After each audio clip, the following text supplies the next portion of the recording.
Sir என்ன பண்ணிட்டு உள்ள வந்தீங்கோ? கேக்குறான்ல சொல்றா. தெரியாம திருட்டேன். திருடுறதே தெரியாம பண்றதுதான் திருட்டு கொட்டு.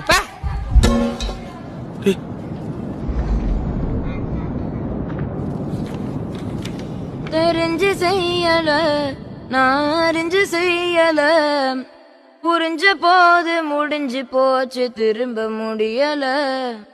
போக வழி இல்ல, வழி சொல்ல மொழி இல்ல, நினைச்சதொன்னு நடந்ததொன்னு எதுவும் புரியல. பழைய பாசம் தேடி பார்த்த எங்கும் கிடைக்கல, சிரிப்ப மறந்து தவிக்கிறேன்னு சிறுவர் சரையில. சிற கொடைஞ்ச பறவை துடிப்பது உசுர் இருக்கும் வரையில. என் வாழ்க்கை முடிஞ்சு போகுமோ இந்த இருட்டு அறையில?